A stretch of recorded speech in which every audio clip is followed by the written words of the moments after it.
We've been learning a lot together these last weeks online, and so now we're going to review all that stuff we've learned. What is the name of Newton's first law of motion? Remember the very first thing we taught you, laws of motion. What was the name of the first law? Inertia. An object in motion stays in motion. An object at rest stays at rest until an unbalanced force acts upon that object. Newton's second law of motion. Here's a hint. It's a formula. Force equals mass times acceleration. But it really is actually the net force is the mass times acceleration. Apply Newton's second law of motion. Which object, the duck or the wagon, requires more force to accelerate it at the same rate? So if we're going to have the cart, the wagon, and the duck, toy duck, accelerate at the same rate, which one's going to require more force to make that happen? And explain why. All right, they have different masses. They have the same acceleration. The force, therefore, is definitely going to be different. You're going to need a greater force. The more mass, because the wagon is more massive, it requires more force to achieve the same acceleration. All right, applying Newton's second law again. Which vehicle will have a greater acceleration and why? There's your hint. They have similar mass, but there's a different force. Knows the type of car. The red car is going to have a greater acceleration because it has a more powerful engine, therefore a greater force, therefore a greater acceleration. What is the name of Newton's third law of motion? Action-reaction is kind of like the short name. So definition of that third law: for every action, there's an equal and opposite reaction. I don't like that definition. There's a better way to say it. For every force, there's a reaction force of equal magnitude in the opposite direction. Remember, Newton's third law applies when two objects push against each other. Let's define net force, F net. The total of all the forces acting on a single object. Define equilibrium. When all the forces acting on an object are balanced. In other words, when the net force equals 0. A free body diagram of an object at equilibrium. If we've got 20 newtons down, to be at equilibrium, we need 20 newtons up. If we've got 35 newtons to the left, to maintain equilibrium, we need 35 newtons to the right. What is the net force acting on this object? Very good, 0. Describe the motion of an object at equilibrium. So there are your options. Hint, it can be more than one. At rest or constant velocity. Very good. All right, a free body diagram of an object with unbalanced forces. So 15 newtons to the left, 35 newtons to the right. They do not balance each other. They are not the same magnitude. What would be the net force on the object represented in this free body diagram? Hint, remember, force is a vector. It has both magnitude and direction. Very good, 20 newtons to the right. All right, go through those questions, pair them off. Here we go. Speed and velocity measured in meters per second. Distance and displacement measured in meters. Time and period measured in seconds. Mass measured in kilograms. Force measured in newtons. Acceleration, meters per second, also known as meters per second squared. Work and energy are measured in joules. Power measured in watts. And frequency measured in hertz. Good job. All right, energy transformations. This is starting with one type of energy and turning into another. So we have the liquid, the lighter fluid in here, and it is being transformed into the flame.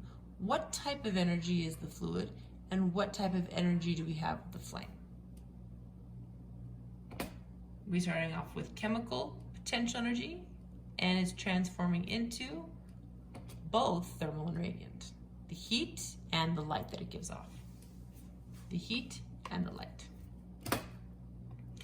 All right, energy transformation.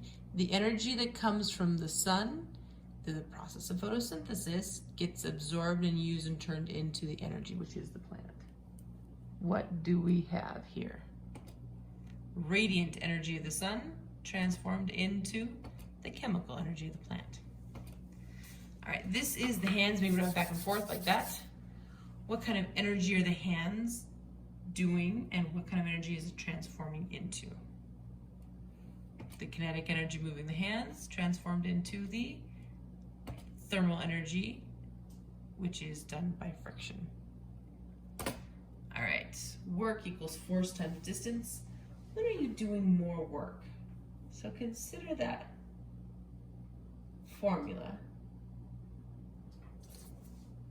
Who's doing more work? This guy or this guy? Why? Notice he's going a shorter distance, he's going a further distance, more distance, more work. How about this scenario?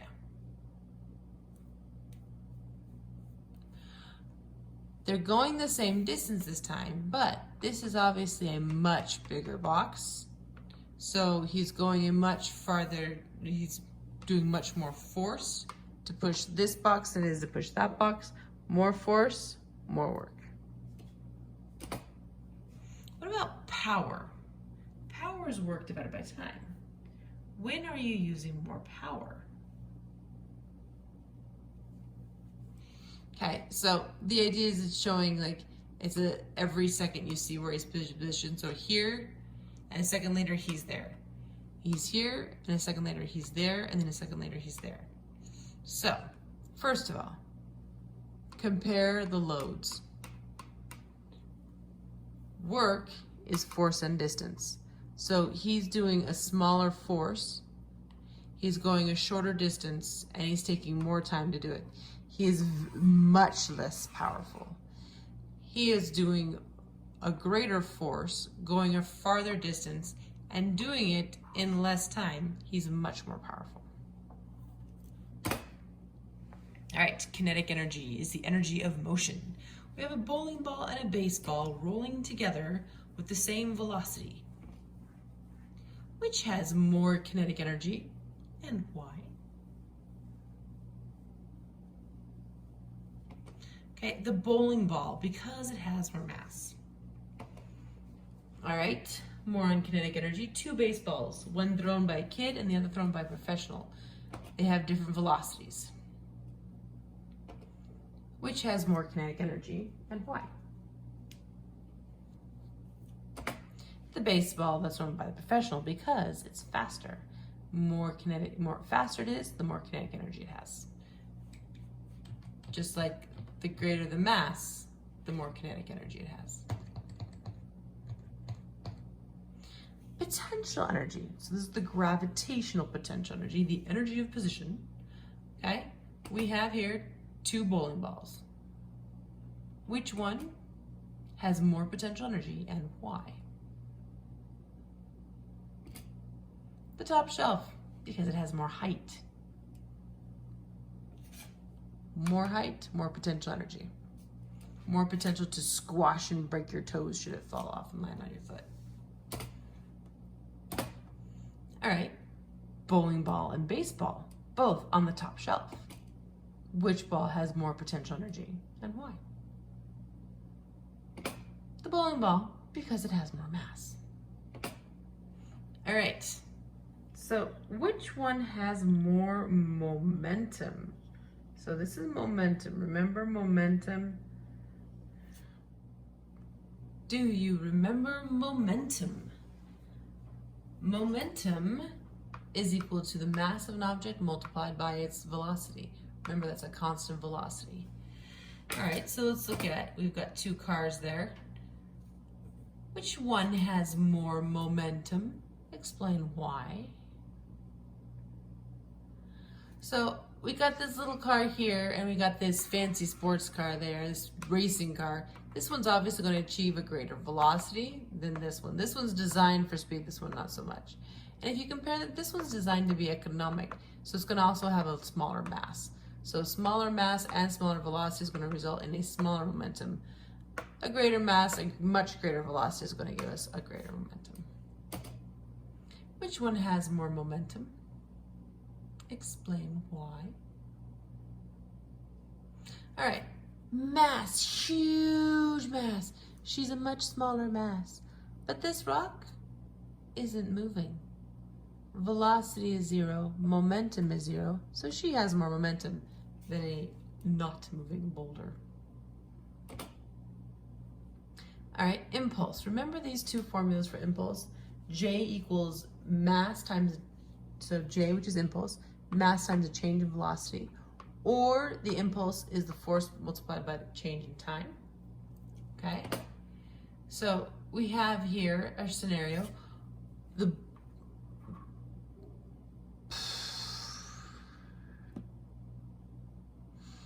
The cannon shooting a ball, all right, or the little tyke hitting the baseball.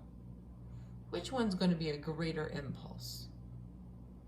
Well, this one's going to be a greater impulse. First of all, mass. This is going to be far more massive than that. And the velocity on this, the change in velocity from at rest until the speed it achieves, the horizontal speed it achieves, is going to be much greater than the velocity, the change in velocity from at rest to that baseball flying through the air. Okay? Which impulse is greater? Explain.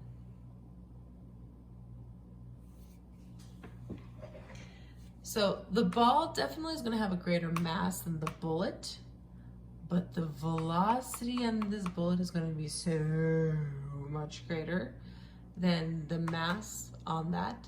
This one will achieve because it has a much greater change in velocity.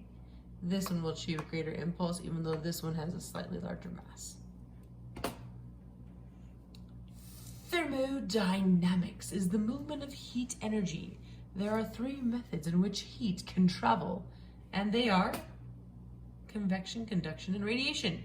Match convection, conduction, radiation with their 3 definitions. Match each one with their definition. 1, 2, or 3.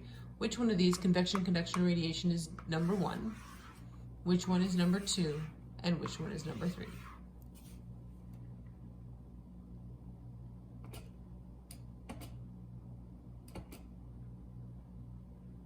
So conduction, 2 things touching a hot stove, okay? Radiation, infrared heat waves traveling through a vacuum in all directions. And convection, hot particles rise, cold particles sink. Only applies to liquids and gases. All right, so the heat we feel from the sun, is this conduction, convection, or radiation? And explain why. This is radiation. Infrared radiation can travel through the vacuum of space. There's nothing, there's no air, there's no solid, there's no liquid, there's no gas between the sun and the earth, and yet that heat can travel through it. The only way that heat travels is radiation. The heat from touching a hot stove, is that conduction, convection, or radiation? Conduction, the heat is transferred by direct contact or touching. Heating hands above a fire. Conduction, convection, or radiation? That one's convection because the air that is heated by the fire is going to go up, and so it's very, very warm. that is left in a pot on the stove, the spoon gets hot. Why is that? Conduction, convection, or radiation? It's conduction. The heat from the liquid is transferred to the spoon through direct contact, and the heat travels up the length of the spoon, passing from molecule to molecule. That's also conduction. Why is mercury right there warmer, hot, and Neptune is cold? Mercury is a very hot planet. Neptune's a very cold planet. Why is that? Conduction, convection, or radiation? Radiation, because Mercury is very close to the sun, the radiant heat source, and Neptune is very, very far away from the sun. Why are vents on the floor in colder climates? So, we live in Laredo. Your air conditioning vents, are they on the floor or are they on the roof and ceiling? They're on the ceiling here. But in cold climates like Alaska, they're on the floor. Why? Conduction, convection, radiation. It's because of convection. The heat, they need to heat their homes more than they need to cool their homes. So the heat comes out of these vents, and that hot air is going to rise up, up, up, up, up, up, up, up, up. It kind of cools down as it gets up there. It's going to cool down more, and it's going to go down. And then hot air rises, and you get that circulating motion. That's convection. All right, insulator versus conductor. 1 and 2, which one is which?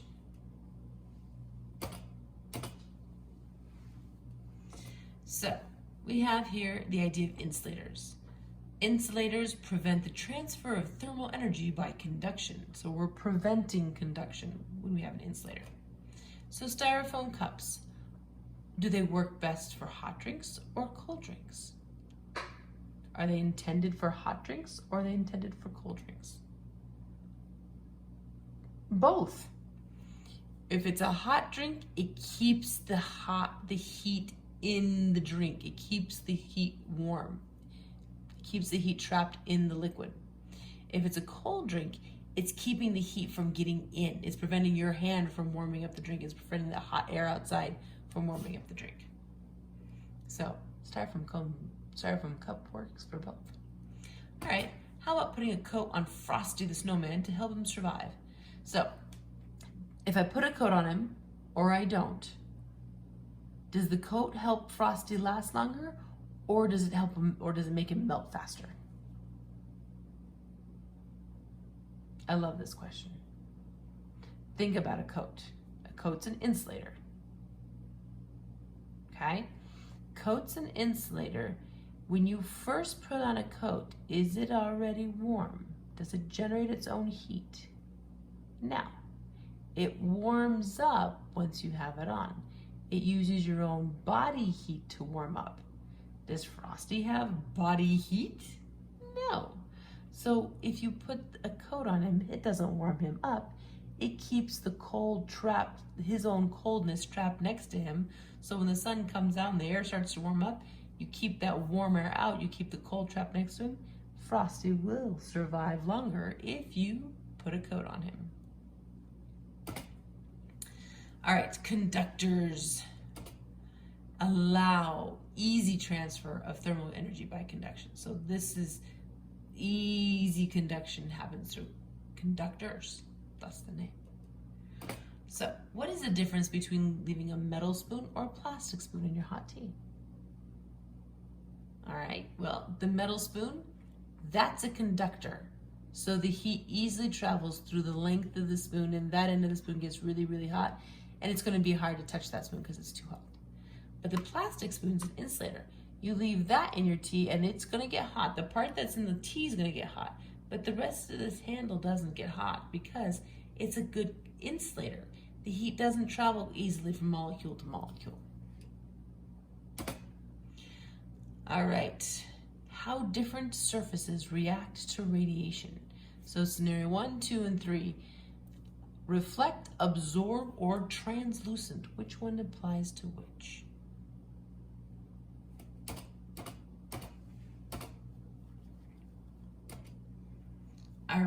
On to waves. What is the period of this wave? Challenging question. Remember, period is seconds per cycles. We have there 6 seconds, and in that 6 seconds we have 2 cycles. So 6 seconds divided by 2 cycles gives us a period of 3 seconds. What is the frequency? Frequency is cycles per second.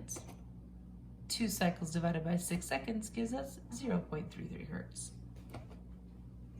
What is the amplitude?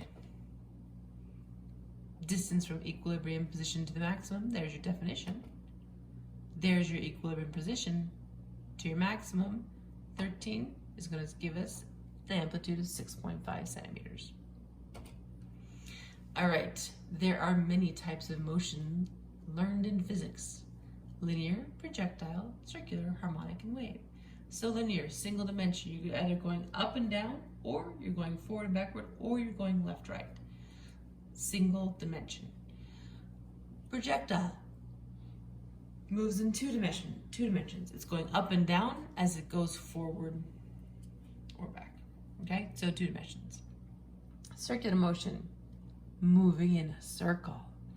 The interesting thing with circular motion, we've always discussed it, is we're moving with a constant speed, but a constantly changing direction. Harmonic motion is a repetitive motion with some sort of restoring force. So it goes back and forth and back and forth and back and forth, and that restoring force, that equilibrium position. And then waves. It's simultaneously a harmonic vibration with a linear transfer of energy.